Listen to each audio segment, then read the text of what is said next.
ఓం శ్రీ గురుభ్యో నమః. ఓం శ్రీ మాత్రే నమః. చాలామంది యజ్ఞాలు నిర్వహించుకున్నా కూడా సరైన ఫలితాలు లేవు అని చెప్తూ ఉంటారు. ఎప్పుడైనా దీక్ష తీసుకున్నటువంటి వ్యక్తి కావచ్చు, యజ్ఞం నిర్వహించుకున్నటువంటి వ్యక్తులు కావచ్చు, రెండు విధానాలు గట్టిగా పాటిస్తూ ఉండాలి. యజ్ఞం చేసినటువంటి వ్యక్తి మీద నమ్మకం ఉండాలి, దీక్ష ఇచ్చినటువంటి వ్యక్తి మీద నమ్మకం ఉండాలి. నమ్మకం శరణాగతి అనేది లేనప్పుడు ఆ యజ్ఞం అనేది ఫలితం ఇవ్వదు. తీసుకున్నటువంటి దీక్ష కూడా ఖచ్చితంగా 100కి 1000% ఫలితాలు ఇవ్వదు.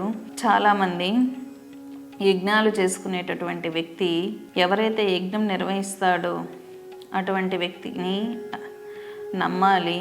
నమ్మి శరణాగతి పొందినప్పుడు మాత్రమే ఆ వ్యక్తి తన యొక్క సాధనా శక్తి ద్వారా మంత్రాది దేవతని యజ్ఞంలోకి ఆకర్షించి యజ్ఞం నిర్వహించుకున్నటువంటి వ్యక్తికి ఫలితాలు ఇవ్వడం అనేది జరుగుతుంది. యజ్ఞం ఎవరైతే నిర్వహించుకుంటారో అటువంటి వ్యక్తి యజ్ఞ బ్రహ్మ మీద కానీ ఆ పీఠం మీద కానీ నమ్మకాలు లేని సమయంలో, మంత్రాది దేవత మీద నమ్మకం లేని సమయంలో ఎన్ని లక్షలు ఖర్చు పెట్టి యజ్ఞం నిర్వహించుకున్న యజ్ఞం అనేది ఫలితాలు ఎప్పటికీ ఇవ్వదు. యజ్ఞం చేసుకున్నటువంటి వ్యక్తికి భక్తి శరణాగతి అనేది చాలా ప్రధానమైనది. దీక్ష తీసుకున్నటువంటి వాళ్ళు కూడా మంత్రాది దేవత మీద, గురువు మీద 100కు 100% భక్తి శరణాగతి అనేది ఉన్నప్పుడు మాత్రమే మంత్రాది దేవత అనేది ఒక వ్యక్తికి ఫలితాలు ఇవ్వడం అనేది జరుగుతుంది.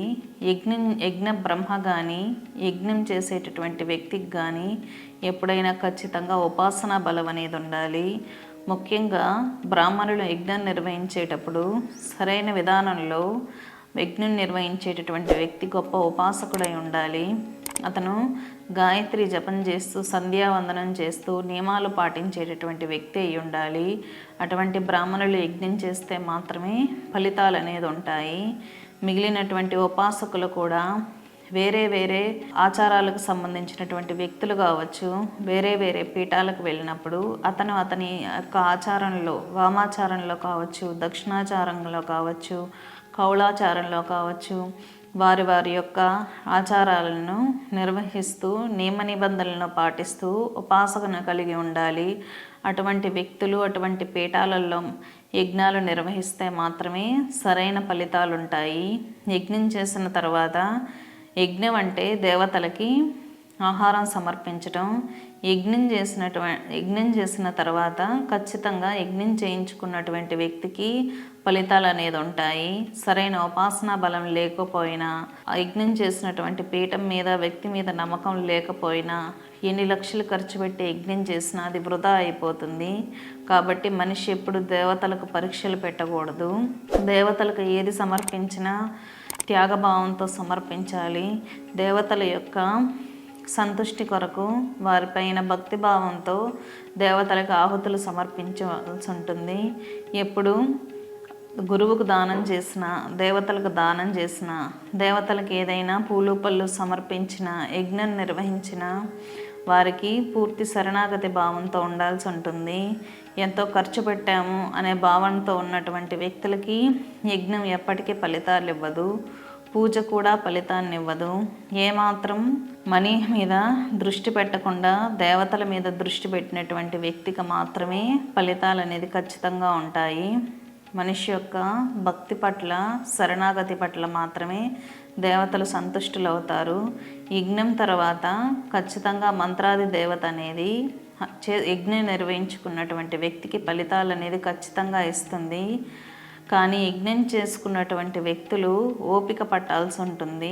ఓపికతో మంత్రజపం చేయడం ద్వారా, యజ్ఞాన్ని నిర్వహించుకోవడం ద్వారా అతని యొక్క కర్మ కరిగి ఆ దేవతలు, ఆ మంత్రాది దేవత చేసుకున్నటువంటి వ్యక్తికి ఫలితాలు అనేది ఇవ్వడం జరుగుతుంది.